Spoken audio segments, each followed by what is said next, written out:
नमस्कार, मैं हूं गौरव श्रीवास्तव और प्राइम डिबेट में आप सभी का बहुत बहुत स्वागत है। 24 की चुनाव को लेकर लगातार सरगर्मियां चल रही हैं और यहां पर परिवर्तन भी हो रहे हैं। परिवर्तन यानी नेतृत्व करने वाले परिवर्तन, परिवर्तन यानी बेहतर के लिए परिवर्तन, परिवर्तन यानी सत्ता के लिए परिवर्तन, और परिवर्तन सबसे महत्वपूर्ण कि किस तरह रणनीति बनानी है और जनता के बीच संवाद स्थापित कैसा करना है। लगातार तमाम पार्टियों में इसकी कवायद लगातार जारी है।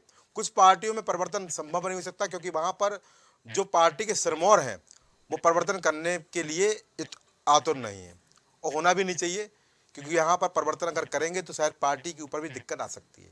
खैर, उस पार्टी की बात न करते हुए यहाँ पर हम बात करने जा रहे हैं कांग्रेस पार्टी की। कांग्रेस पार्टी लगातार अपनी व्यवस्था में परिवर्तन कर रही है और परिवर्तन का शायद परिणाम ये है कि हिमाचल और कर्नाटक में जीत कर आए हैं।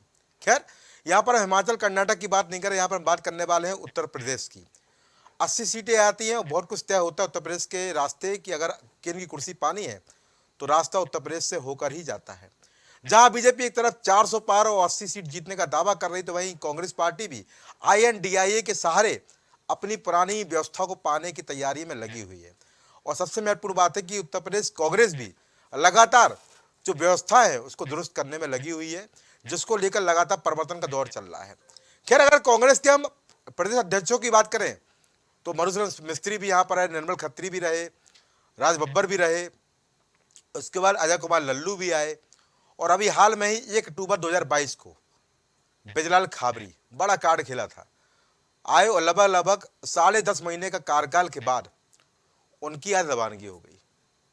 और यहाँ पर कल अजय राय 5 बार के विधायक को यहाँ पर कांग्रेस की कमान सौंपी गई उत्तर प्रदेश की।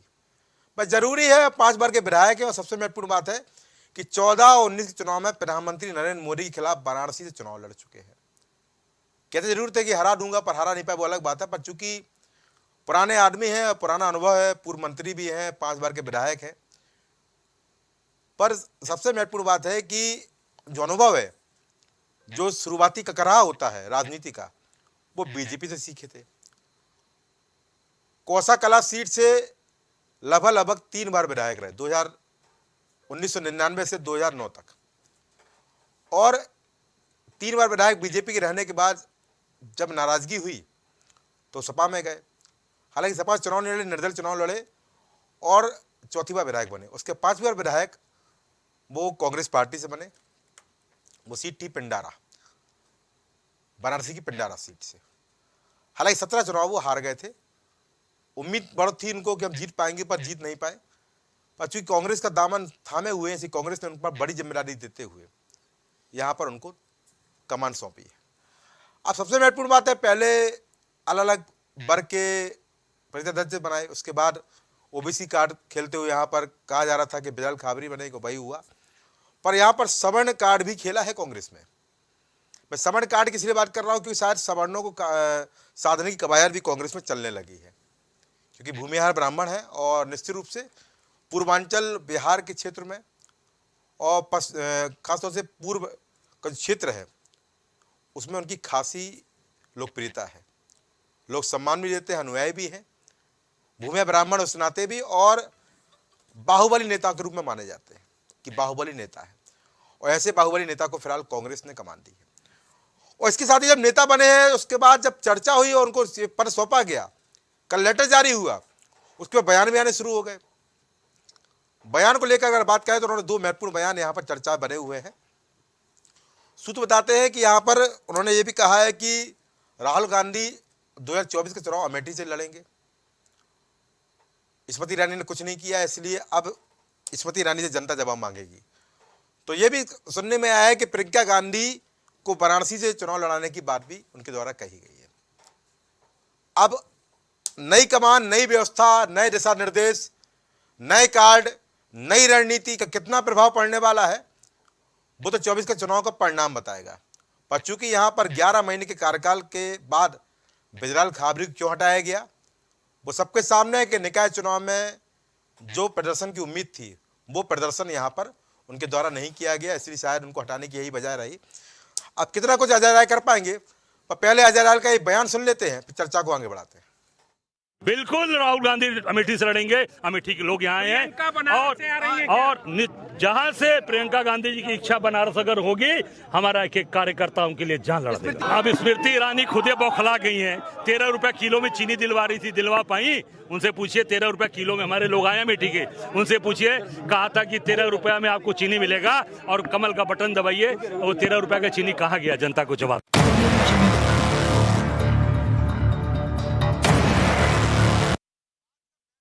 ऐसा है, इसीलिए यहाँ पर यूपी में सियासी उफान और पूर्वांचल के बड़े नेता अजय राय को कमान।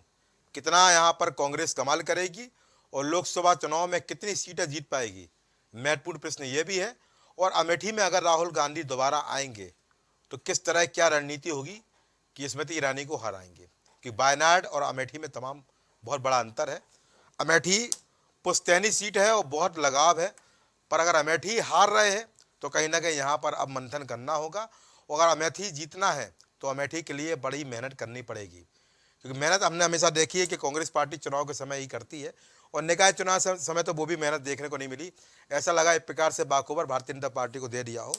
पर चूंकि जब हमने देखा है कि जब भी चुनाव उत्तर प्रदेश में होते हैं तो तमाम बड़े नेता यहाँ पर आते हैं, हालांकि निकाय चुनाव में नहीं आ पाए क्योंकि कारण वहाँ पर कर्नाटक चुनाव की सत्ता का था। पर हमने देखा इसके पहले 2022 के चुनाव की अगर हम बात करें तो वहां पर प्रियंका गांधी आई थी और लड़की हूं लड़ सकती हूं का नारा दिया था और कोशिश की थी कि हम बेहतर करें। चर्चा विषय महत्वपूर्ण है। हमारे साथ मेहमान जुड़ चुके हैं, आप सबको रूबरू करा दूं। रामनिवास यादव भारतीय जनता पार्टी से अपना पक्ष रखेंगे, प्रवक्ता आपके रूप में यहाँ पर इमरान लतीफ अपनी बात रखेंगे, प्रवक्ता कांग्रेस के रूप में सुधा मिश्रा अपनी राय देंगी, और वरिष्ठ पत्रकार के रूप में यहाँ पर सुनील त्रिपाठी एक बेहतर समीक्षा करते नजर आएंगे। आप सभी का इस कार्यक्रम में बहुत बहुत स्वागत है। तो मेरा पहला सवाल रहेगा, वो रहेगा प्रवक्ता कांग्रेस से। सुधा जी, खाबरी जी जमे नहीं लगता, अब जमे नहीं कि काम नहीं कर पाए वो समझ में नहीं आया, वो तो आप लोग की पार्टी बेहतर जानती होगी। पर अचानक उस कार्ड से उस वर्ग को अलग करते हुए अब यहाँ पर सवर्ण वर्ग की तरफ कांग्रेस चल रही है, तो नीति है, रणनीति है या ऑप्शन नहीं है? क्योंकि यहाँ पर 6 प्रांतीय अध्यक्ष बनाया, आप मुस्कुरा रही मेरी बात सुनते ही, 6 प्रांतीय अध्यक्ष बनाए, एक अध्यक्ष बनाया और कोशिश की कि निकाय चुनाव में बेहतर हो, पर बेहतर तो परिणाम आपके सामने है निकाय चुनाव का, और मेरे ख्याल से 2022 चुनाव का परिणाम भी सामने है। पर 22 चुनाव में अजय कुमार लल्लू थे, पर यहाँ पर बिजलाल खाबरी थे, और फिलहाल दोनों की स्थिति असंतुष्ट करने वाली थी, लाभ नहीं मिला पार्टी को, इसलिए यहाँ पर परिवर्तन हुआ है। कैसे देखती है अजय राय, यहाँ पर कमान मिली है, किस तरह संभालेंगे? क्योंकि चुनौतियाँ बोरा भर के हैं, बहुत सारी चुनौतियाँ हैं, बोरे भर भर की चुनौतियाँ हैं यहाँ पर, क्योंकि बड़ा प्रदेश है और बड़े प्रदेश होने के नाते यहाँ पर लंबी चुनौतियों की लिस्ट है। जी, आप सभी को नमस्कार और आपका बहुत बहुत धन्यवाद जी, और आप सभी को बधाई, और जितने भी कांग्रेसी लोग हैं, विचारधारा के लोग हैं, सबको बधाई। अच्छा, आपने इतनी बातें बता दी हमको, और होता क्या है ना गौरव जी, जो लोग उस कार्य में, उस संगठन में होते हैं, उनको इतनी बातें नहीं पता होती जितना आप लोग प्रश्न खड़ा कर देते हैं। अच्छा, चलिए उस प्रश्नों का उत्तर दे देते हैं। इसलिए चौथा स्तंभ है लोकतंत्र का, इसलिए चौथा स्तंभ है लोकतंत्र का। नहीं, बिल्कुल बिल्कुल, मैं बहुत सम्मान करती हूँ। आप जानते हैं कि मैं चाहती हूँ कि हमारा जो चौथा स्तंभ कहा गया है जी, वो हमेशा अपनी भागीदारी को, जिम्मेदारी को बखूबी निभाए। अच्छा। और मैं इस भारतीय होने नाते चाहती हूँ हमेशा, मैं रहूं या न रहूं, लेकिन हमारे जो पत्रकारिता है जी, वो अपनी विश्वसनीयता पे खरी उतरे, ये मेरा अपना मानना है। चलिए, आपने बोरा भर भर कहा, मैं बता दूं, बोरा भर के नहीं, आकाश अनंत संभावनाएं, जितनी जनता उतनी हमारी आशाएं उनकी हैं। अच्छा, और उन आशाओं पे खरा उतरना आप जानते हैं मुश्किल हो सकता है, असंभव नहीं। अच्छा, संगठन के स्तर पे कौन कब कहाँ कैसे कितना खरा उतरा नहीं उतरा, ये आप जानते हैं कि हर बार हर चीज को इस कार्ड पे इस जाति का, आप जानते हैं अपने कांग्रेस की विचारधारा है ही नहीं कि हम एक कार्ड खेलें। ये कार्ड वाले शब्द ना पिछले 9 सालों से यूज हो रहे हैं, पहले से कार्ड वर्ड के शब्द यूज नहीं होते थे। अच्छा। जो उसको लगता था कि संगठन में ये लोग रह के बेहतर काम करेंगे, उनको लाके संगठन को मजबूती दी जाती है। अच्छी बात है, कार्ड याद दिला दिया। अपनी बात बोलो। हाँ, बोल लीजिए। मैं अपनी बात बोलूं, बोलूं अपनी बात। और ये जो नए नए शब्दों का गणना शुरू हुआ और प्रश्न विपक्ष से शुरू हुए और इस तरह के प्रश्न शुरू हुए, मैं आप लोगों को देती हूँ कि प्रश्न बढ़े, क्योंकि जहाँ प्रश्न होते हैं उत्तर बन गए। अरे आपके पार्टी के अध्यक्ष बने हैं तो आप ही तो पूछोगे ना भाई।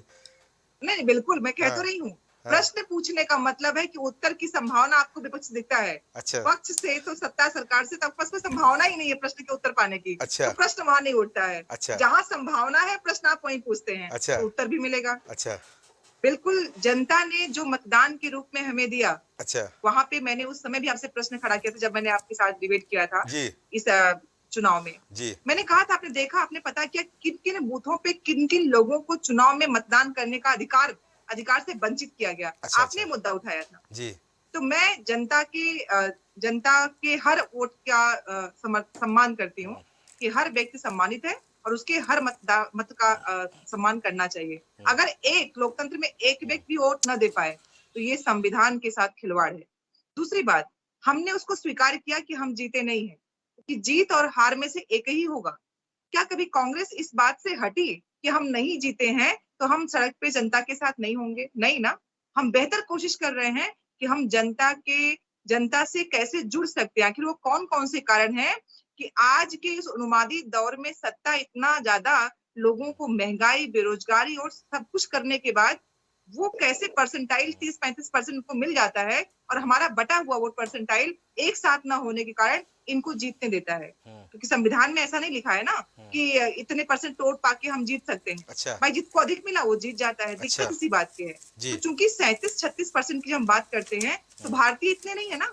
भारतीयों की आप जो काउंटिंग करते हैं 140 करोड़ भारतीयों की हम बात करते हैं। अच्छा। तो अगर उसमें से 37% पाके कोई जीत जा रहा है तो इसमें गलती हमारी कहाँ है? हम इसको जानने की पुरजोर कोशिश कर रहे हैं। हम जानना चाहते हैं कि आखिर अपनी जनता को क्यों नहीं उठा पा रहे हैं कि कम से कम 60%, 50%, 70% जनसंख्या वोट देने जाए, उसको उसका अधिकार मिले। हम इसको ढूंढने का प्रयास करेंगे, क्योंकि ये हम कर पाएंगे तो इस सत्ता के मद को, जिस मद में वो बात करते हैं कि जनता ने जिता के भेजा है, शायद उस प्रश्न का हम उत्तर दे पाए। अच्छा। तो अपने संगठन में जिस तरह से उस मजबूती को हम ला सकते हैं, जो कुछ हम कर सकते हैं, उसके लिए हम जमीन पे प्रयास कर रहे हैं और अपने नेताओं के द्वारा, संगठन के द्वारा, हर एक कांग्रेसी जन के द्वारा हम इसको पाने की पुरजोर कोशिश करेंगे। और आप जानते हैं गौरव जी, जब कोशिशें की जाती है ना, संकल्प होता है तो कई सारे विकल्प होते हैं। अच्छा। तो संकल्प है कि जनता के साथ जुड़ना है, जनता के लिए जुड़ना है और जनता के साथ होने के बाद इस प्रश्न का उत्तर आप भी दे पाएंगे, हम भी दे पाएंगे। और हमारा प्रयास है, अगर हमारे माननीय खाबरे जी इस समय अध्यक्ष पद पे नहीं है, वो जब तक थे हमने उनके साथ बहुत बेहतर तरीके से काम किया। रिजल्ट नहीं आया उसकी बात अलग है, लेकिन हमारी ये संभावना है कि हम बेहतर कार्य करेंगे और हमारा संगठन और मजबूती प्राप्त करेगा। ठीक है, 2 सवाल मेरे महत्वपूर्ण रहेंगे। आपने कार्ड की बात से बड़ी आप नाराज हो गई कार्ड शब्द से। नहीं, नाराज नहीं हुई मैं। 22 में कौन सा कार्ड खेला था? महिला हूँ, लड़की हूँ, लड़ सकती हूँ, स्कूटी दी जाएगी, तमाम चीजें। आधी आबादी है ना, ये क्या था? वो आधी आबादी है, वो आधी आबादी है। कैसी बात कर रहे हो कि कार्ड था क्या? आधी आबादी को सहभागिता मिलनी चाहिए। कार्ड को सुना जी कैसे देखती है? कार्ड को मैं रणनीति बोलता हूँ, कार्ड को रणनीति बोलता हूँ। हाँ, रणनीति थी कि नहीं? हमारी रणनीति थी। अच्छा, नहीं रणनीति भी नहीं। यहाँ पर सवर्ण रणनीति है कि नहीं है? यहाँ सवर्णों की रणनीति है कि नहीं? बता दीजिए बस। सुनिए मैं आ रही हूँ। जब प्रियंका जी ने देखा कि स्त्रियों को सब कुछ आगे, हम हर जगह आगे हैं, तो राजनीति में क्यों नहीं? अच्छा, कम से कम हमने प्रयास तो किया। आप देखो ना, कम से कम प्रयास तो किया। आपकी पार्टी में कितनी महिला नेत्री हैं जो जिनको आप आगे करती हैं? नाम बता दीजिए जरा, मैं भी सुन लूं। मैं यहाँ पे आपके साथ बैठी हुई हूँ ना। अरे आपकी पार्टी में भी तो आप तो प्रवक्ता है, मेरे साथ बैठी हुई हैं। आपकी पार्टी में कितनी महिला नेत्री हैं जो हमेशा आगे बढ़ती हैं? जी। तो अगर मैं कौन बढ़ता है कौन नहीं, जो अपना प्रयास करेगा आगे बढ़ेगा। देखिए, हमको अपना कर्म करना। पार्टी आगे बढ़ाती नहीं बढ़ाती है? अपना कर्म करें। पार्टी आगे बढ़ाती है? आगे बढ़ाएगी, हम पार्टी का पक्ष रख रहे हैं, क्यों नहीं बढ़ाएगी? अच्छा। कभी भी किसी संगठन में हमारी कर्मठता हमको आगे और पीछे कर सकती है। हमें अपना कर्म करना, अपना कर्म कर रहे हैं, उसके बाद का सवाल क्या होगा देखा जाएगा। चलिए, मेरा एक थोड़ा सवाल ले लीजिए। 40% महिलाओं को टिकट दिया था आपने जी, तो 40% महिलाओं को टिकट देने के बाद लबा 160 से ऊपर महिलाओं को आपने टिकट दिया, ठीक है? कितनी महिलाओं को आपकी पार्टी द्वारा आगे बढ़ाया गया? कुछ डाटा है आपके पास? कितने लोगों को आगे बढ़ाया गया? आप जानते होंगे ना। अब महिला रणनीति की बात कर रही है, मैंने कुछ पूछ लिया तो नाराज हो गई। कितने बढ़ाया आगे बता दीजिए। आपको मेरे चेहरे से लग रहा है कि मैं नाराज हूँ? तो चाहती हूँ। अरे कार्ड सुन के आप नाराज हो गई थी? मैं नहीं, कार्ड, क्योंकि मैं, देखिए होता है क्या ना, जब हम किसी भी शब्द को नकारात्मक रूप से इस्तेमाल करते हैं, उसका इम्पैक्ट भी गलत होता है। बस मेरा ये कहना है, आप भी जानते हैं। चलिए, आप बार-बार आप लोग जाति की राजनीति करते रहिए और कार्ड भी ना बोले, ऐसा नहीं होगा। ऐसा नहीं होगा। राजनीति कभी जाति की नहीं होती है। जनता में जब आप मतदान गिनते हैं ना गौरव जी, जब मतदान गिने आते हैं ना, उसमें जातियां नहीं होती हैं। बाद में आप उसको फिलहाल तो देश में राजनीति जाति आधारित हो रही है, जिसका जितना वोट बैंक ठीक है। देखिए, मेरा अपना जो विचार है और जो मेरी कांग्रेस की विचारधारा है, उसमें मैं इस देश की चुनौती ज्यादा मानती है कि नहीं मानती है? चुनौतियां बहुत मानती है। चुनौतियां है, मैंने कहा तो आकाश भर चुनौतियां है। हर जनता हमारे लिए लड़ती रही है, उसकी बातों को लड़ती आगे। ठीक है, बहुत बहुत धन्यवाद। हम लड़ेंगे बिल्कुल, और लड़के जीतेंगे भी। चले, ठीक है। रामनाथ भाई, बड़ी ऊर्जा है सुधा जी के अंदर, आपने देखा। नाराज भी हुई, पर खैर उन्होंने कहा लड़ेंगे भी और जीत कर भी आएंगे। अजय राय आए हैं, आपकी क्या राय है, कितनी उत्साह फूंक पाएंगे? क्योंकि जो पिछले कई चुनावों का जो डाटा है, जो परिणाम है, वो बहुत अच्छा नहीं, बहुत ही खराब है। वो परिणाम मेरे ख्याल से कांग्रेस के जो पद है और कांग्रेस की प्रतिष्ठा है, उसके हिसाब से बिल्कुल नहीं है। क्या लगता है जा रहा है कि आने से क्या कुछ होने वाला है? और उत्तर प्रदेश में जो आप 80 सीट जीतने का दावा कर रहे हैं, उसको कांग्रेस पार्टी आपको कितनी चुनौती देने वाली है अजय राय के आने के बाद? नहीं गौरव जी, वैसे तो ये कांग्रेस का अंदरूनी मामला है। अच्छा, अंदरूनी मामला। मुझे बहुत कुछ नहीं इसमें बोलना अच्छा था, लेकिन आपने विषय रखा है जी। और बहन जी भी 9 साल का हिसाब मांग रही थी। अच्छा। तो पिछले 2-3-4 सालों में जी लगातार कांग्रेस इम्प्लीमेंट कर रही है, कहीं पिछड़ों को, कभी दलितों को।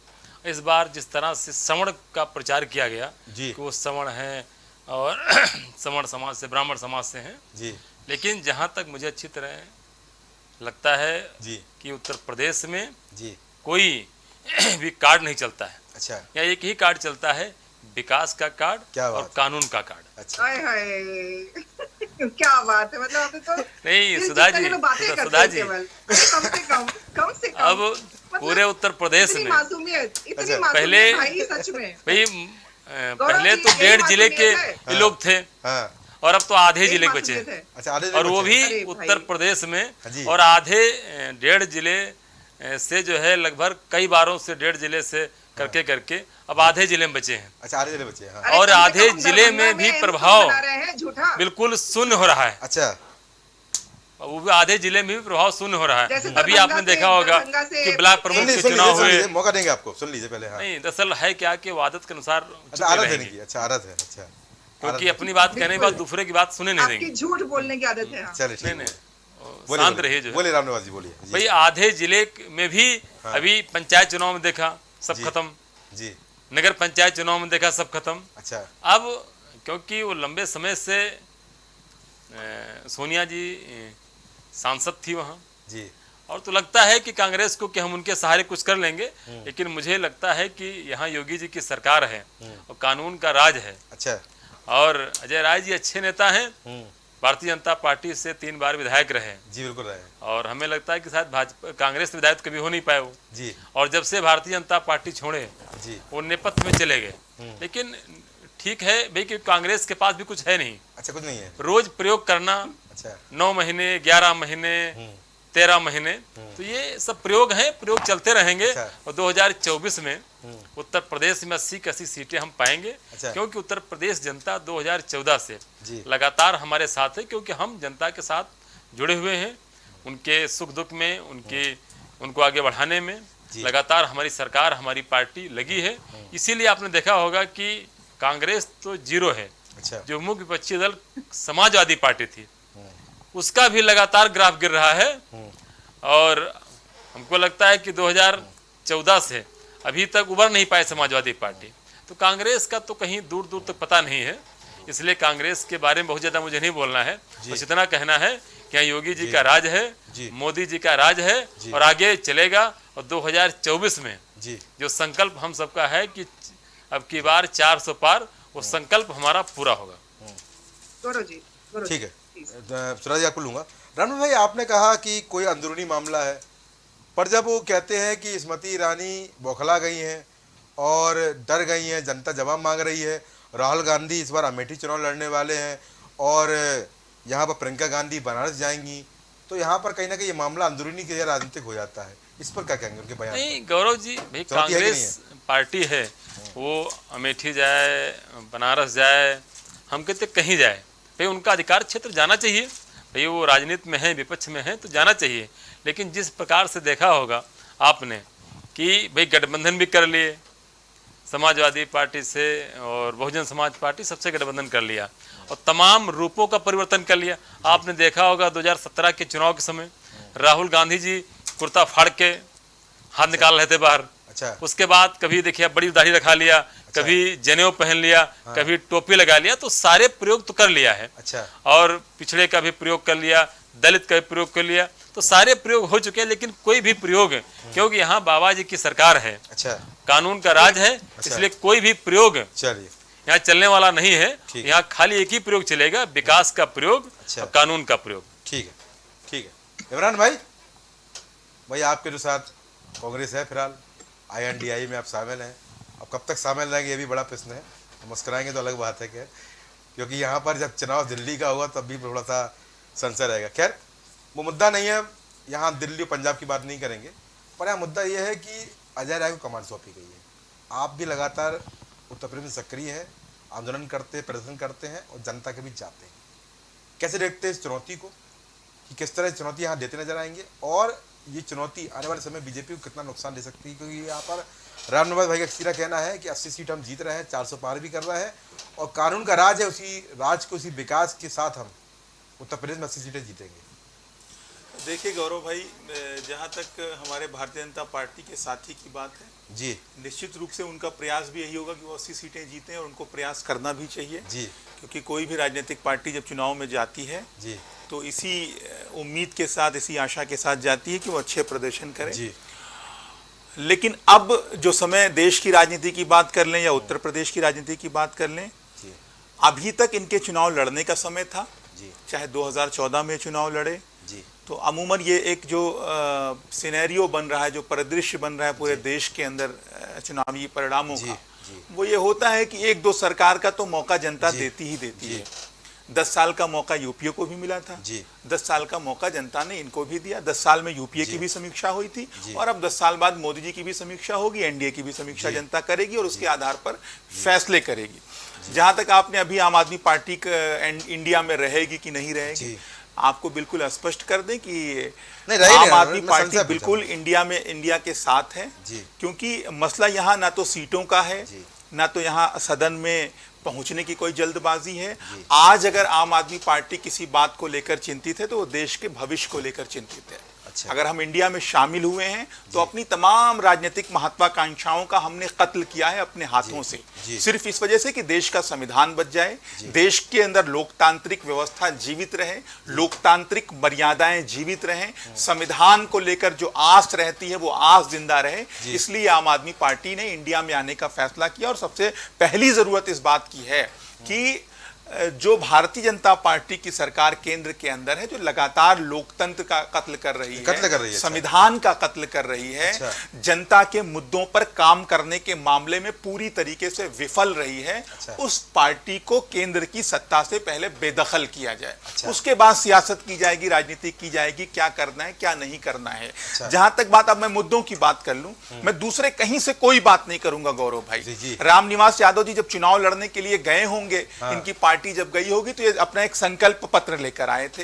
संकल्प पत्र में इन्होंने वादा किया था नौजवानों से कि हर साल 2 करोड़ नौकरियां देंगे। संकल्प पत्र का वादा था 2 करोड़ नौकरियां देने का, लेकिन सदन के अंदर जो इनका जो ऑफिशियल स्टेटमेंट आया है कि हर साल कितनी नौकरियां लोगों की जा रही हैं, रोजगार में कितना गिरावट आ रहा है, ये हमसे बेहतर ये जानते होंगे।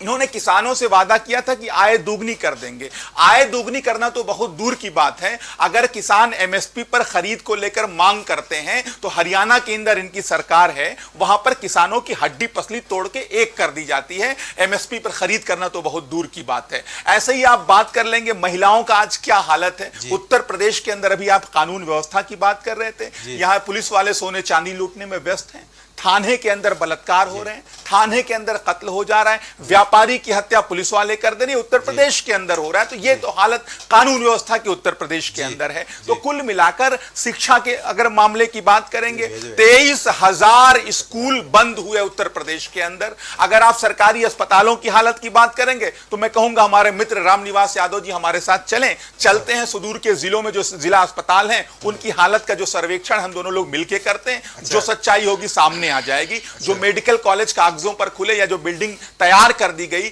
मेडिकल कॉलेज का क्राइटेरिया क्या होता है और उन बिल्डिंगों के अंदर क्या हो रहा है, अच्छे से समझा जा सकता है। तो कुल मिलाकर सिर्फ और सिर्फ लोक लुभावन वादे करने का काम भारतीय जनता पार्टी ने किया। जनता के मुद्दों पर काम करने में पूरी तरीके से भारतीय जनता पार्टी की, चाहे योगी सरकार की बात कर ले उत्तर प्रदेश के अंदर, चाहे केंद्र सरकार की मोदी जी की बात कर ले, दोनों लोग पूरी तरीके से विफल रहे। और इसमें सीना चौड़ा करने की बात नहीं है कि पिछली बार जीत कर आए थे, इस बार 10 साल का मौका यूपीए को भी मिला था। तो और उस समय मिला था जब feel good feel good feel good का नारा दिया जा रहा था। अरे भाई, पंडित अटल बिहारी वाजपेयी जी को मैं क्या पूरा देश ये मानता है कि उनके सामने जो मौजूदा भारतीय जनता पार्टी के नेता हो किसी उनके स्तर के नेता नहीं है। तो जब वो वापस नहीं आ पाए तो 10 साल की समीक्षा के बाद मुझे नहीं लगता कि देश की जनता अपने पैर पे कुल्हाड़ी मारने का काम करेगी, क्योंकि जनता के मुद्दों पर इन्होंने काम नहीं किया है। जनता के मुद्दों पर यह जवाब देने की स्थिति में नहीं है। अब जनता इनको जवाब 2024 में देगी। निश्चित रूप से इंडिया का जो गठबंधन है, इंडिया जीतेगा। और जो भारतीय जनता पार्टी है, जो जनता के मुद्दों पर काम नहीं कर पाई है, अकंठ भ्रष्टाचार में डूबी है, वो अब वापस नहीं आएगी, बुरी तरीके से हारेगी। तो ये कैसे बोल रहे हैं कि इस बार हैट्रिक मार रहा है? आप बोल रहे हैं आएंगे नहीं? इनको बोलने का हक है। अच्छा, इतने बड़े बड़े भ्रष्टाचार हुए, एक मुद्दा तो मुझसे छूट ही गया, आपने खैर मौका दे दिया, बहुत बहुत धन्यवाद आपका। भ्रष्टाचार पर बड़ा बड़ा ज्ञान देते थे और हुआ क्या कि देश ही नहीं, दुनिया के इतिहास के सबसे बड़े घोटाले में देश के प्रधानमंत्री जी का नाम आया। अच्छा, चारों तरफ से आवाज उठी कि जेपीसी से जांच करा लीजिए। आज तक जांच से भाग रहे हैं, जांच नहीं करा रहे हैं जी। देश के संपत्ति लुटाने का काम किया, एक के बाद एक बेचते जा रहे हैं, बेचते जा रहे हैं। देश का खजाना जो है, बैंकों में जो जमा है, आम गरीब मजदूर का पैसा, किसानों का पैसा, उसको अपने पूंजीपति मित्रों के ऊपर लुटाए चले जा रहे हैं। आप सोचिए कि 11 लाख करोड़ रुपए अपने बेईमान पूंजीपति मित्रों को बैंकों के माध्यम से ऋण दे दिया मोदी जी ने, वेव ऑफ भी कर दिया उसको। और हम लोग अगर गांव में चले जाएं, गांव में जाकर देखिए, अगर 20,000 रुपए का भी लोन लेना होता है तो 5,000 रुपए रिश्वत देनी पड़ती है। तो 20,000 का लोन लेने के लिए 5,000 रुपए रिश्वत देनी पड़ती है गांव गरीब के लोगों को। आप ये बताइए 11 लाख करोड़ रुपए का वेव ऑफ करने के लिए कितना रिश्वत देनी पड़ी होगी? तो ये भ्रष्टाचार जनता के सामने है। जनता इस सब का हिसाब किताब लेगी 2024 के अंदर। ठीक है। प्रवक्ता समाजवादी पार्टी चंचल यादव जुड़ गए हैं। चंचल भाई, अजय राय को यहाँ पर कमान मिली है, भाई आपके साथी हैं तो आपको भी खुशी हुई होगी यहाँ पर। अब कमान के बाद परिणाम कैसा रहता है? क्योंकि 22 का परिणाम सामने आता है, निकाय चुनाव का परिणाम सामने आता है, 14 चुनाव का परिणाम सामने आता है और 19 चुनाव का परिणाम भी सामने आता है। क्या जब परिणाम की बात होती है तो सुधा मिश्रा जी बड़ा ध्यान से सुनती है मुझको, क्योंकि यहाँ पर परिणाम की बात आती है तो निश्चित रूप से उनको थोड़ा सा लगता है कि चौथा स्तंभ में उनसे सवाल क्यों पूछता है। खैर, पर चूंकि परिणाम है सबके सामने आता है, आप किस तरह देखते हैं यहाँ पर अजय राय की कमान को, और किस तरह देखते हैं कि आने वाले समय में ये कमान यूपी में कांग्रेस को मजबूत करेगी और बीजेपी की चुनौती बनेगी, साथ ही साथ जो आपका INDIA गठबंधन है इसको भी मजबूत करने का प्रयास करती नजर आएगी? जी चंचल यादव। देखिए, सबसे बड़ी बात है कि गौरव जी ने, मैं धन्यवाद करता हूं आपका। मैं थोड़ा लेट से जुड़ा भी हूं क्योंकि मैं जरा एक पर्सनल काम की वजह से निकल गया था। जी जी, ब्लड डोनेट करके आ रहा हूं अभी। जी देखिए गौरव जी, आज हालत यह है कि पूरे देश में इस बात को लेकर चर्चा है कि प्रधानमंत्री जी कितना झूठ बोलते हैं। प्रधानमंत्री जी के ऊपर अगर किताब लिखी जाए तो 1000 पन्नों से भी ज्यादा किताबें लिखी जा सकती हैं। अच्छा, 1000 पन्ने झूठ उन्होंने बोले। अच्छा, इतने झूठ उन्होंने बोले और इतनी लंबी फहरिस्त झूठ की इनकी है कि मैं आपको बताऊं कि भारतीय जनता पार्टी ने नारा दिया है, मेरा झूठ सबसे मजबूत। अच्छा, इनका ये नारा है। अच्छा, मतलब ये बड़ी बड़ी लंबे लंबे झूठ बोलने का ये काम कर रहे हैं। अच्छा। और आज सवाल ये है कि आप मुझे बताओ कि जो भी वादे भारतीय जनता पार्टी के लोग जनता के बीच में करके आए थे, भ्रष्टाचार के ऊपर 0 टॉलरेंस, आप लंबे भ्रष्टाचार, लंबे बड़े बड़े घोटालों की फहरिस्त हो रही है। कैग ने जो जिस तरीके से जो है अपनी रिपोर्ट दी है, बहुत ही हास्यास्पद है कि प्रधानमंत्री जी कहते हैं ना खाऊंगा ना खाने दूंगा, तो सारा का सारा खा जा रहे हैं। भारतीय जनता पार्टी मध्य प्रदेश के अंदर 50% के ऊपर भ्रष्टाचार कमीशन सरकार है। इनका कंपटीशन हो रहा है कि भारतीय जनता पार्टी में कितना भ्रष्टाचार कौन कर सकता है। अच्छा, अडानी के मुद्दे पे भी हमारे साथी प्रवक्ता ने कहा कि जिस तरीके से जेपीसी की मांग हुई जी, सुन रहे क्या? बिल्कुल सुन रहा हूं, बोलिए बोलते जाइए आप, बोलिए। हाँ, तो जिस तरीके से भारतीय जनता पार्टी के लोगों में झूठ बोलने का कंपटीशन है। अच्छा। और आप देखें जो जितने बड़े बड़े प्रोजेक्ट थे, बड़े बड़े घोटाले हो रहे हैं। अच्छा।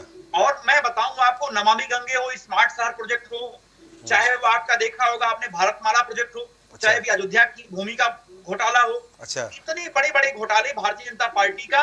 अच्छा। जब ये सरकार जाएगी तो आप देखेंगे कि इतने बड़े बड़े घोटाले जनता के बीच में आएंगे और एक एक घोटालों की जांच होगी प्रॉपर। अच्छा। और जो जिस तरीके से भारतीय जनता पार्टी के लोग जो झूठ बोलते हैं, उस झूठ का पर्दाफाश भी किया जाएगा। अच्छा, ठीक। और आज जनता पूछ रही कि आप बताओ, जिन वादों के ऊपर आप जनता के बीच में आए थे, क्या उन वादों के ऊपर चर्चा भी करना चाहते हो आप? जी।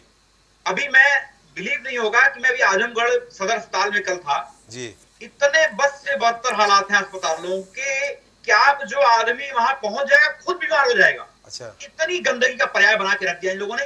जो इनके छापामार मंत्री हैं, आए दिन अस्पतालों घूमते रहते हैं और ये जनता आपको 2024 में इतना तगड़ा जवाब देगी, इतना तगड़ा करंट लगाएगी कि आप काफी दूर जाके खड़े होंगे। चंचल भाई, आपने आजमगढ़ की याद दिला दी, थोड़ा सा मुझे भी याद आ गया। आजमगढ़ के 10 विधायक आप ही के हैं, आप ही के है ना? सुपड़ा साहब आप ही ने किया बीजेपी का।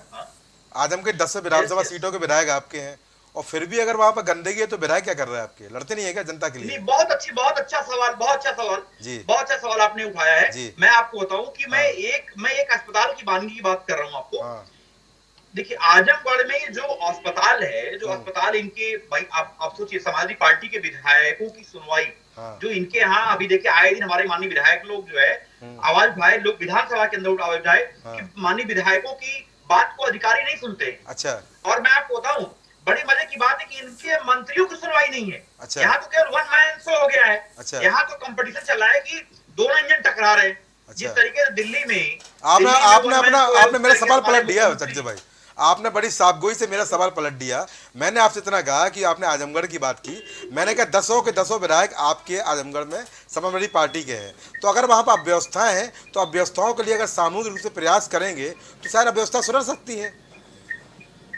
नहीं, निश्चित तौर से गौरव जी, मैं आपकी बात से जवाब दे रहा हूँ। हाँ। देखिए, इस बात को हमारे माननीय विधायक लोगों ने सदन में उठाया। अच्छा। अस्पताल से लेकर के, लॉ एंड ऑर्डर से लेकर के, और आज मैं बताऊं कि ऐसा कोई डिपार्टमेंट नहीं है जहां पर भारतीय जनता पार्टी के द्वारा भ्रष्टाचार न किया जा रहा हो। और भारतीय जनता पार्टी के जो विधायक है, जो नेता इनके हैं, उनकी खुद कोई सुनवाई नहीं है। अधिकारी इतना बेलगाम हो चुका है, वो भ्रष्टाचार पे इतना आमादा है कि किसी की कोई बात का उन्हें ध्यान ही नहीं है। उसे करना क्या है, बस केवल वो उसको पता है कि मुख्यमंत्री का हमें जो है, जो टीम 11 है प्रधान मुख्यमंत्री जी की, वो टीम 11 के ऊपर केवल ध्यान है, उसको छूट है, जितना मन के उतना लूटो। ठीक है, लूट रहे हैं ये लोग। ठीक है। वैसे विधायक को भी जनता जनाधार देती है, और विधायक की जिम्मेदारी है कि अगर मुद्दा सदन में नहीं उठाया जा रहा है तो सड़कों पर उठा ले। जनता भी आपकी, जनता वही जनता है जिसने आपको वोट दिया है। अगर जनता त्रस्त है तो विधायक को भी जिम्मेदारी निभानी होगी, वहाँ पर सत्ता का मुंह नहीं देखना होगा। सत्ता के सहारे रहेंगे तो शायद अगली बार जनता जनाधार नहीं देगी। खैर, यहाँ पर मैं सुनील त्रिपाठी जी को लूंगा। सुनील भाई, समीक्षा कर दीजिए फिर, समीक्षा कर दीजिए फिर। प्रवक्ता कांग्रेस बहुत देर से बोलने को आतुर है, रामनिवास भाई की उन्होंने बातें सुनी थी, थोड़ा समीक्षा कर दीजिए कैसा सबका रहा, और अजय राय को कमान मिलने के बाद कितना कुछ यहाँ पर बदला होगा और कितनी चुनौती बीजेपी के लिए बनेगी। तो जी, बहुत लोग मुंगेरी लाल सपने देख रहे हैं। अच्छा। कितने मुंगेरी लाल सपने साकार होंगे जी कि 24 चुनाव में एकदम पिक्चर साफ हो जाएगी। अच्छा। और कांग्रेस की जो बात है, हमारी बहन सुधा मिश्रा जी कह रही हैं जी, तो ये मेरा मानना है खाबरी जी से ज्यादा अजय राजी प्रभावित होंगे। अच्छा, चलिए। लेकिन सब कुछ लुटा के होश में आए तो क्या हुआ, अब विलंब हो चुकी है। अच्छा, विलंब हो चुका है। अच्छा अच्छा, बिल्कुल, हमारा तो मानना विलंब हो चुकी है। ये काम इनको पहले ही कर लेना चाहिए था मेरे हिसाब से जी। अब चुनाव नजदीक आ रहा है, पूरे घर की सफाई में आप जुटे हो। हाँ। तो घर की सफाई जुटे रहो। तो कांग्रेस हमेशा उत्तर प्रदेश में चुनाव के समय तो आती है, पहले आ जाती है क्या? हम तो देखे नहीं, चुनाव के समय 6-8 महीने पहले आ जाती है। तो ये आपकी आवाज साफ नहीं आ रही। मैं कह रहा हूँ कांग्रेस तो हमेशा उत्तर प्रदेश चुनाव के समय तो आती है, पहले कहाँ आती है? पहले कभी देखा है क्या कांग्रेस को आपने? कांग्रेस तो मैं 87 से देख रहा हूँ। अच्छा। एनडी तिवारी जी, जहाँ तक मुझे जानकारी, आखिरी मुख्यमंत्री रहे तब से मैं देख रहा हूँ जी। थोड़ी बहुत छात्र राजनीति भी मैं रहा हूँ जी। तो 87-89 के बाद से तो कांग्रेस मैंने यूपी में देखा। अगर आप देखे हो तो छोटे भाई हो, बता दीजिए जी। नहीं, मैं कह रहा हूँ कि आपने यहाँ पर बात की कि समय कम रह गया है, तो मैंने आपसे यही कहा कि कांग्रेस हमेशा चुनाव के समय ही आती है, पहले आती कहाँ है? हाँ, आपकी आवाज समझ नहीं पाया था गुरु जी। जी जी, आप बिल्कुल सही कह रहे हैं जी। आपने स्थानीय निकाय के चुनाव में देखा कि कोई बता दिए कांग्रेस का बड़ा नेता उत्तर प्रदेश में आया हो जी। उत्तर प्रदेश की जनता देख रही है कि कौन हमारे साथ कहाँ खड़ा है। अच्छा। और दूसरी बात यह कि भाजपा की प्रतिद्वंदी समाजवादी पार्टी है जी, ये मेरा मानना है। अच्छा। तो क्या समाजवादी पार्टी चाहेगी कि उत्तर प्रदेश में हमारे पैरेलल दूसरी पार्टी यहाँ अच्छा सफल हो? अच्छा। गौरव जी, मैं बहुत छोटा पत्रकार हूँ, आपके राशि चैनल से कह रहा हूँ कि अभी तो देखिए चुनाव सूचना जारी होने दीजिए, उसके बाद सीटों को बंटवारा देखिए, सीटों को बंटवारे के बाद कौन किसके साथ रहता है ये भी आप देख लीजिएगा। अच्छा। यही केजरीवाल जी दिल्ली में स्वर्गीय शीला दीक्षित घोटाला लेकर घूमते थे गली गली में, सड़क सड़क पर जी, और आज उनसे हाथ मिला रहे हैं जी। 24 चुनाव मेरा मानना है जी कि बिल्कुल महाभारत तरह है। अभिमन्यु को घेरने के लिए सारे नेता तैयार तैयार हो रहे हैं सारी। अच्छा, ठीक है। अरे अजीत पवार जी के बारे में क्या ख्याल है त्रिपाठी जी, थोड़ा सा बता दीजिए।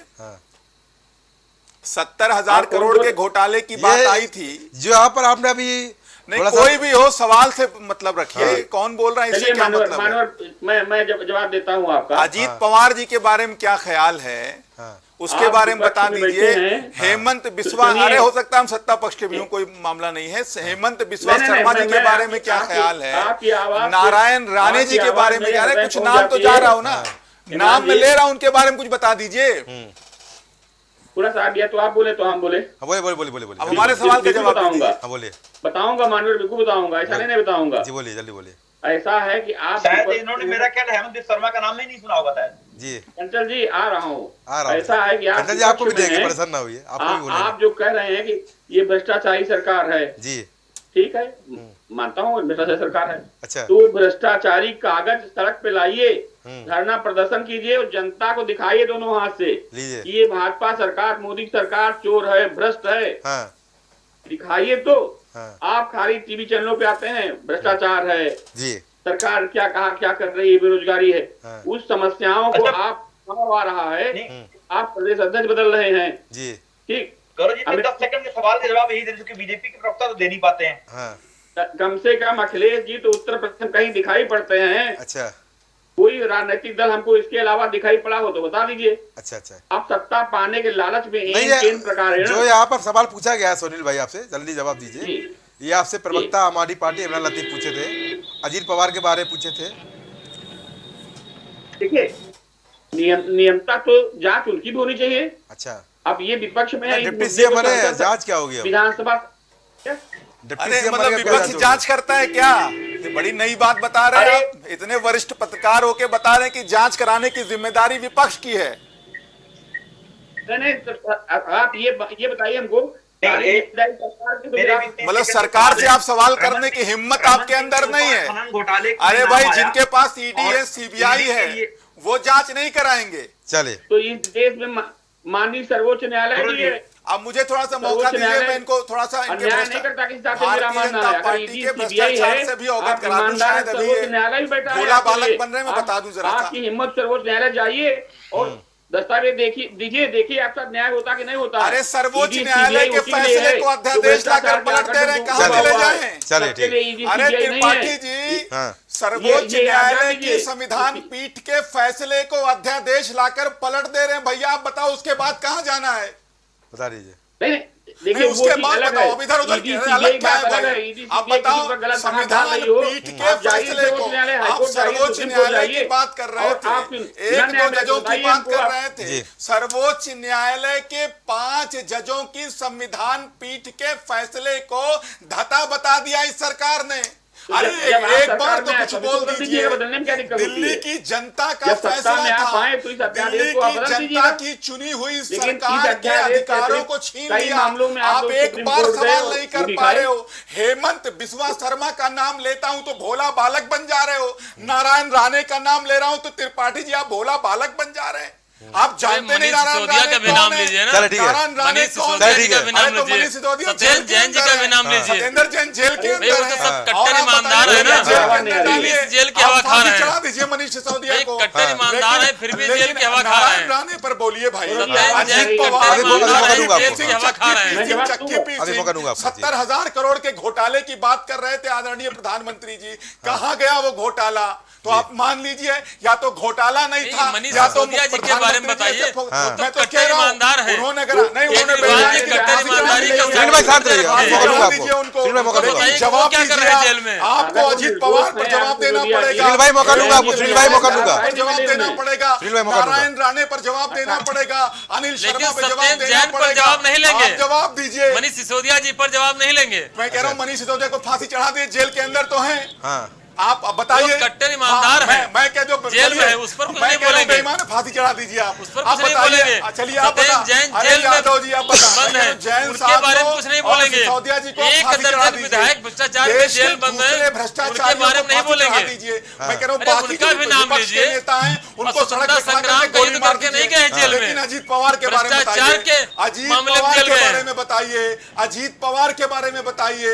हेमंत बिश्वा शर्मा के बारे में बताइए। नारायण राणे के बारे में बताइए। येदियुरप्पा जी के बारे में बताइए। व्यापम घोटाले वाले शिवराज सिंह चौहान जी के बारे में बताइए। तो बोलती है लेकिन मनीष सिसोदिया जी के बारे में मत बताइएगा। सत्येंद्र जैन जी के बारे में बताइएगा। कहाँ चली लोग जा वो लोग कट्टर ईमानदार है। शिवेंद्र अधिकारी की बात करेंगे, मुकुल राय की बात करेंगे तो आप गूंगे हो जाएंगे। चलिए ठीक है। सुरक्षा कुछ बोल रही थी, बोलिए। सुरक्षा जी बोलिए।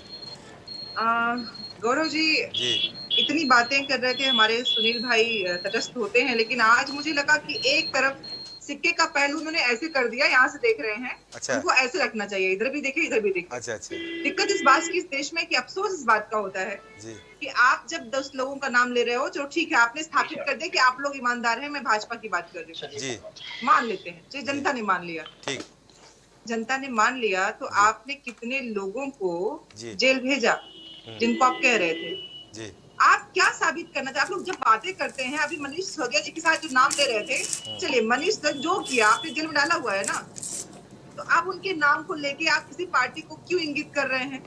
आप बताइए। जो मैंने भी फोटो कुछ देर पहले दिखाई थी, आपने देखा होगा कि एक में जो पूरे के पूरे आपके दिख रहे होंगे कई लोग, मैं फिर से दिखा दूं, है ना, ये देखिए जी, ये लोग हैं। इन लोगों के बारे में प्रश्न क्यों नहीं? क्योंकि ये लोग तो जेल में नहीं है ना जी, तो प्रश्न भी बनेगा जी। जेल में अगर होते, उन पे कार्रवाई हो रही होती, उन पे चीजें बेहतर हो रही होती, तो प्रश्न नहीं उठता। कंपेयर इस बात का है कि अगर आप किसी पे आरोप लगता है, इस देश में संविधान कहता है जिसके ऊपर आरोप हो जांच हो और जो दोषी हो सजा मिले जी। क्या ये हो रहा है? अच्छा नहीं, बोलिए नहीं हो रहा है। और जब नहीं हो रहा है तो व्यक्ति जो गलत कर रहा है वो दूसरों पे सवाल खड़ा नहीं कर सकता। अभी कहा बाबा जी की सरकार, मोदी जी की सरकार, योगी जी की सरकार। हमें तो मालूम था कि हमारे संविधान में जनता चुनती है वो सरकार। ये मोदी जी सरकार, योगी जी सरकार, ये सरकारें होती हैं क्या?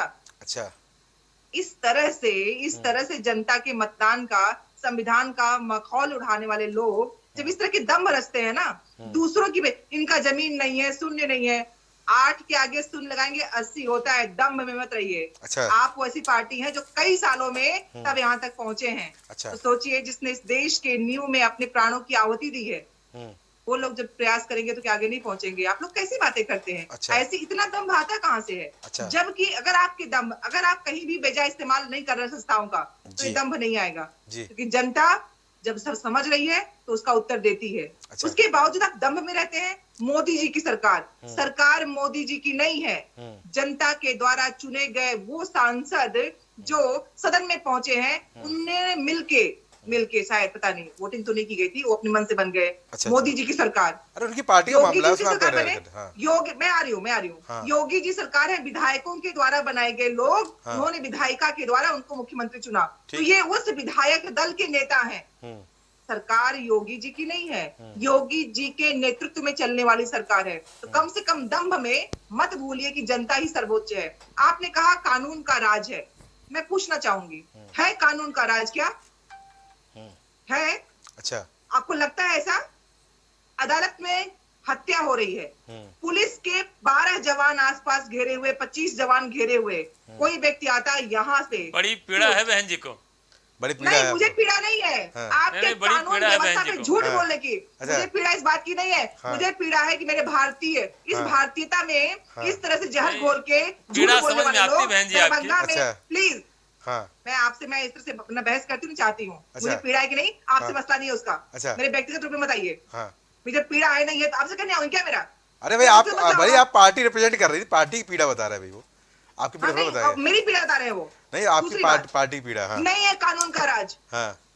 योगी जी के ऑफिस के जस्ट 2 किलोमीटर दोहिया पार्क में बच्चियों का बलात्कार हो रहा है। अच्छा कैसे हो रहा है? अच्छा उस गोली कांड में बच्ची को लगी गोली कैसे लग गई? अच्छा मुझे पीड़ा है।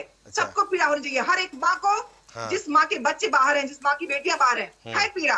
अच्छा शर्म नहीं आती आप लोगों की बात करते हुए? अच्छा कानून का राज है।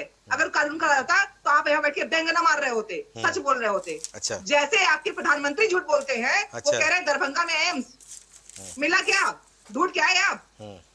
तो जिस पार्टी के लोग सिर्फ सुबह शाम रात दिन राजेश पायलट जी में करे कि बम गिराया गया था, तो वहां पे वो थे 11 महीने बाद ज्वाइन किया था, फिर भी झूठ।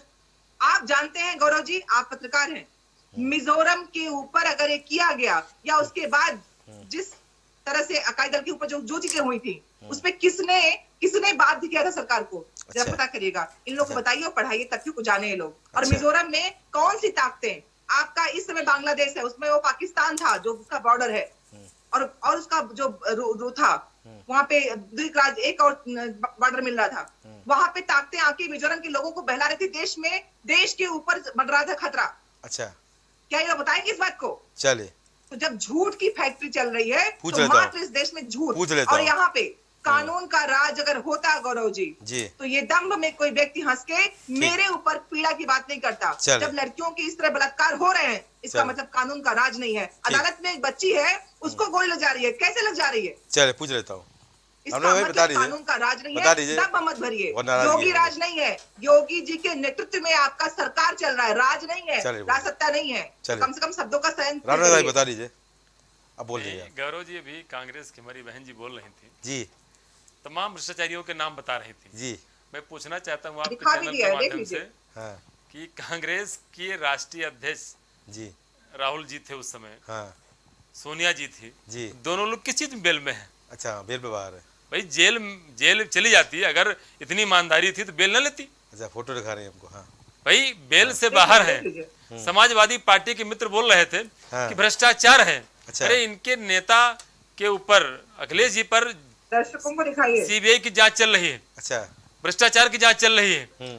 और समाजवादी पार्टी के मित्र ऐसे बोलते हैं जैसे लग रहा है कि इनके पीरियड में सब लोग हरिश्चंद्र थे। अच्छा, हरिश्चंद्र थे। हर जिले में भ्रष्टाचार था, एक थाना बिका हुआ, तहसील बिकी हुई थी। अच्छा, आज किसी की हैसियत है कि थाने तहसील दलाली कर ले? अच्छा, इनकी सरकार में माफिया गोली मारते थे और सीना खोल के सड़कों पर घूमते थे। अच्छा, आज हमारी योगी जी की सरकार में किसी माफिया की हैसियत है कि अपराध करके जो है खुलेआम सीना खोल के चल सके? नहीं चल सकता, इस बात का नहीं चल सकता है। तो पीड़ा समझ में आती है क्योंकि लंबे समय तक आप सब लोगों ने देश को लूटा है।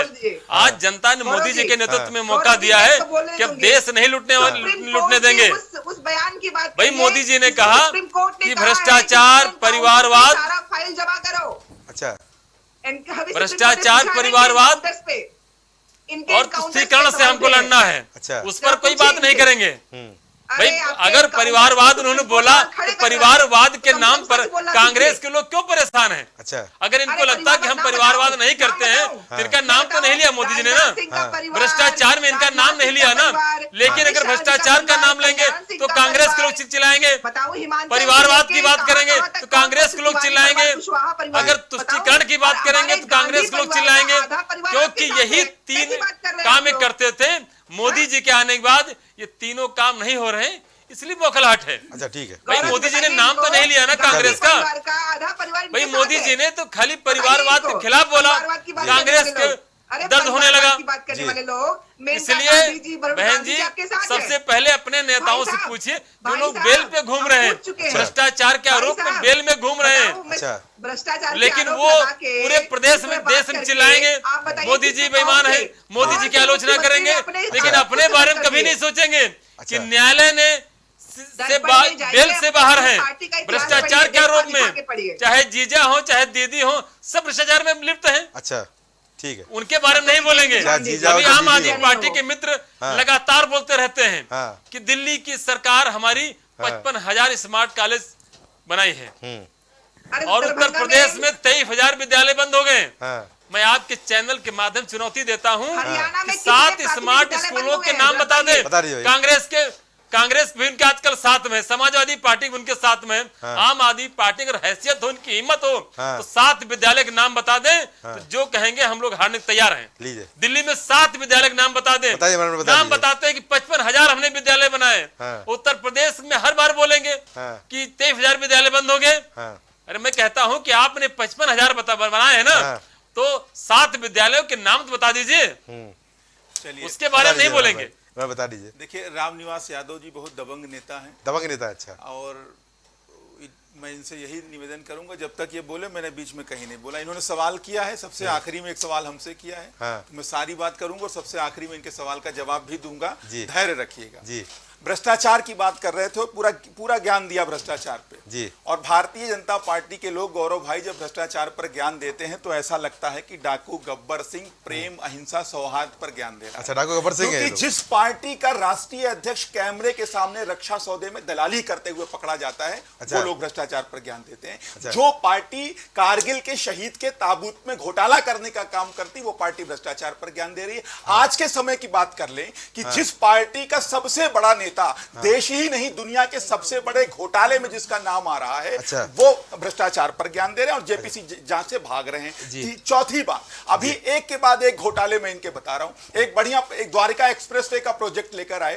पहले यह तय हुआ कि ये जो है 15 करोड़ रुपए में प्रति किलोमीटर के हिसाब से बनाई जाएगी, उसकी फिर बढ़ा दिया इन्होंने, 25 करोड़ रुपए में अब बनाएंगे।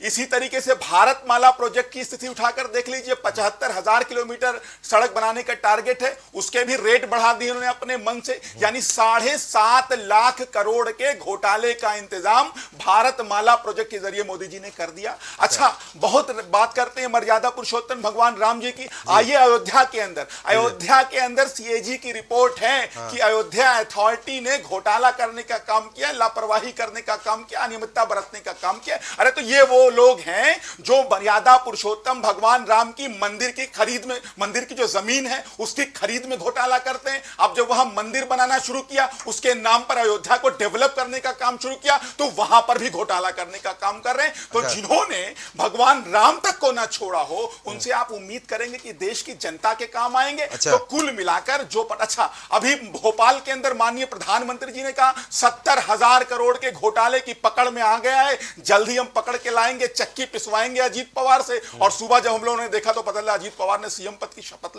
डिप्टी सीएम पद की शपथ ले ली। और ये फहरिस्त बहुत लंबी है। हेमंत बिस्वा शर्मा, नारायण राणे, शिवेंद्र अधिकारी, अनिल शर्मा, मुकुल राय, कहां तक जाएंगे आप? व्यापम घोटाला ये करते हैं। येदियुरप्पा जो घोटाले के सबसे बड़े ब्रांड एम्बेसडर कर्नाटका के अंदर, उनका हाथ पकड़कर घूमते हैं मोदी जी। व्यापम घोटाले में शिवराज सिंह चौहान पर क्या बोलेंगे? एक शब्द नहीं निकलेगा। वाटर स्कैम में हेमंत बिस्वा शर्मा पे एक शब्द नहीं निकलेगा, नारायण राणे पर एक शब्द नहीं निकलेगा, और बात भ्रष्टाचार पर कर रहे हैं। और यही बातें हम स्कूल में बता दीजिए। पूछ रहे हैं आप तो बहुत देर से, स्कूल का नाम पूछ रहे हैं। स्कूल, अरे ये स्कूल की बात कर रहे हैं। अरे मैं कह रहा हूं कि 7 विद्यालय के नाम बता दें। 55,000 बनाए हैं ना। चलिए आप सभी का इस कार्यक्रम में जुड़ने के लिए बहुत धन्यवाद। तो चर्चा बड़ी महत्वपूर्ण चर्चा थी यहाँ पर उत्तर प्रदेश के सियासी घमासान की और सियासी उफान की। अजय राय को कमान सौंपी गई है उत्तर प्रदेश कांग्रेस की। उत्तर प्रदेश कांग्रेस में अजय राय कितना उत्साह फूकेगी, कितना कुछ यहाँ पर अलग होगा और जनता यहाँ पर कितना कुछ उनसे जुड़ पाएगी, ये आने वाले समय में स्पष्ट हो जाएगा।